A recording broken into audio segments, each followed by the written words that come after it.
What's up, guys? Welcome back to another iPopcorn for that review. I'm Chris. I'm Nick. And today we're talking about Let's Start a Cult. So you guys are like a family? That's right. No brothers barging on your privacy.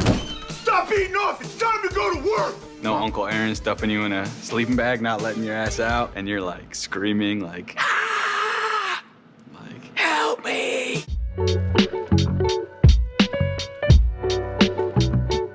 So this is a pretty small, little independent comedy, and if you're a fan, I think most people are coming to this as fans of Stavros's comedy and podcasting and things like that.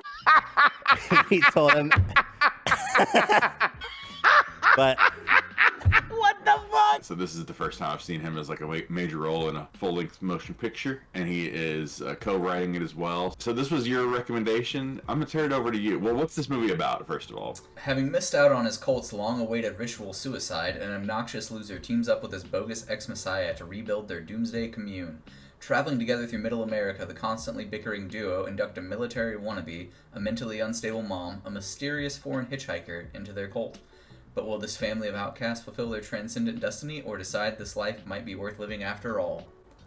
That was a mouthful. And that's the movie. Yeah. Both of us, I think, liked Stavros before going into this, so that was my reason for watching this movie. Why do you think you're ready to transcend? I mean, because it sounds sick, honestly. The other main character, Wes Haney, he looked familiar to me. Have you seen that guy on things before? I didn't really look at his credits, so I couldn't say. Okay. He doesn't have much of anything. He's been on like short films and stuff. He just looked familiar to me. Maybe I've seen some of his comedy shorts before, if he's worked with Stavros before. You picked up a hitchhiker who may well be a murderer. So what was your experience like with this movie?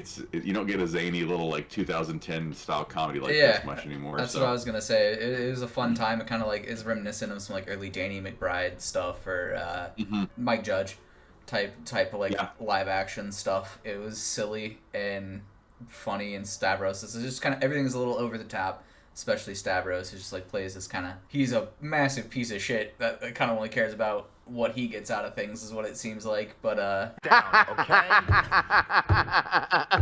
Yeah, he's like the most obnoxious person ever. Yeah. But Me and you forever. Forever. yeah, he grows on you.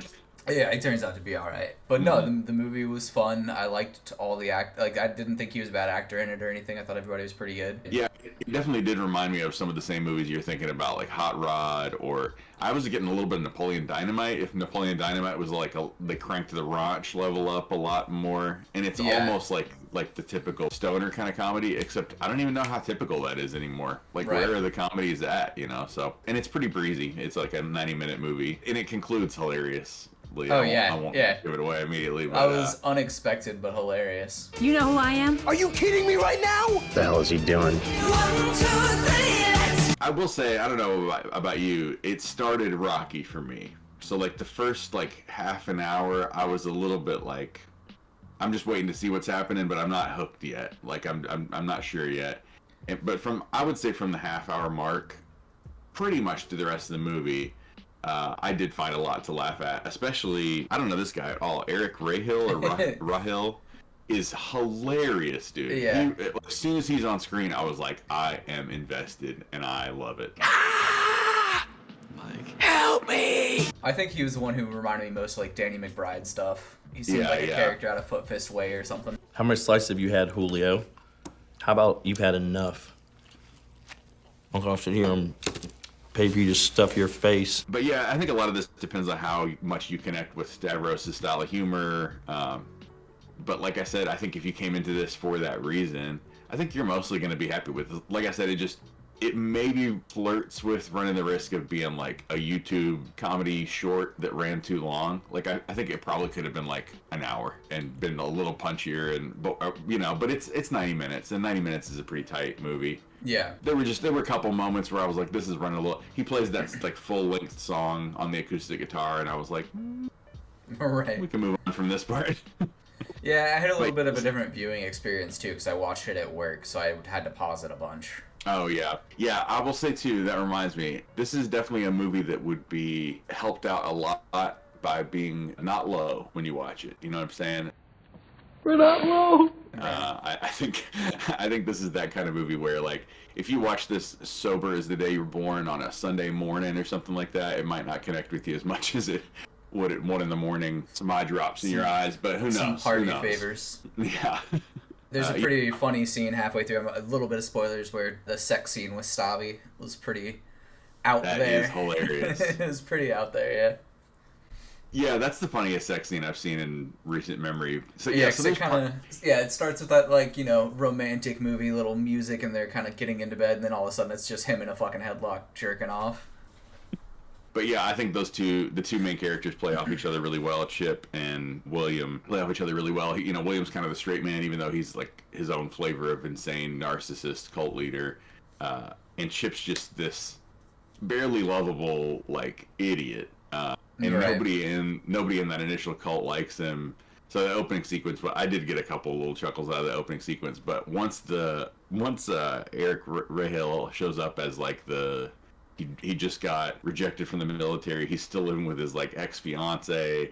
The whole scene where he meets the new boyfriend or new date of his ex-fiance was so hilarious. Hey guys, my name is Bo. That had me laughing hard. And The guy just takes a moment to like explain how great the date went and how good the conversation was and how great the meal was and everything. And he's just like, "Thank you for your service, sir."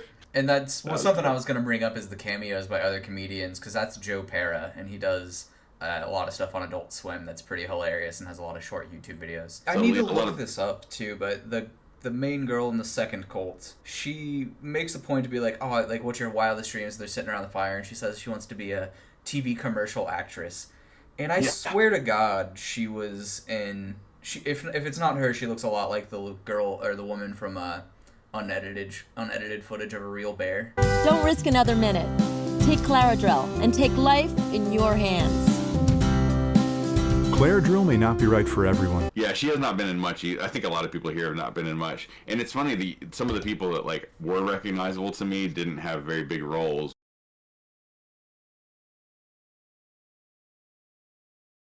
But I think it's just people that like Stavros is open for in comedy shows before. It's like Tom Papa has a little cameo. Yeah. Robert Kelly has a cameo. And I thought it was funny because Robert Kelly and Ethan Suplee are Stavros's brother and dad, and they make a joke about how like they both need, you need to lose weight like me and your brother did, and both of those guys are like used to be big guys that did actually lose a bunch of weight in real life, so that was kind of funny. But I didn't get a whole lot of laughs, unfortunately, from that whole like family scene in the beginning. Most of my laughs were a little later on in the movie. Like I said, you got to stick. Even if this movie doesn't grab you in the beginning, I think it's worth. If you have a sense of humor at all, it's worth sticking around to the end because the ending is so hilarious to me. Like it just ends on the best note ever. So I would recommend this movie. It's very flawed. It's very stupid. But it's stupid I think it's in a way meant to that be, kind though. of knows it's stupid. Yeah, I think it knows it's stupid, and it's winking at you the whole way through. So not perfect, but I would go above average, and certainly refreshing to see a good comedy these days. So Yeah. What would you give it? I'm gonna go with probably like a 6.5. I thought it was pretty funny. Like it did catch me from the beginning. So I think for that little minor little difference, I would say I'd give it a 6. But it probably sounds like I like it more than that. I would recommend this because if you're like a lot of people like us that have been like craving an actual funny comedy, we haven't really been getting those recently. Right. I think this does fit the bill. It's just there's some things that slowed it down a little bit, but I will definitely watch whatever Stavros and if Stavros and Wes Hanley work together again, or whatever Stavros does next, I'll be watching. And you check out and Tires. I think this director might be worth watching too. Tires, yeah. Did you watch that? I've just started it, so Okay. I'll report back if I ever finish that show. Right. But I do, I like these guys. So recommendation from both of us. Thanks for watching, guys. We'll catch you in the next one. Subscribe if you're new here, and comment below if you've watched this movie too. It seems like not a lot of buzz around this one yet, so maybe people will check this thing out and let us know what they think about it. Mm-hmm. Thanks, guys. See ya. See ya.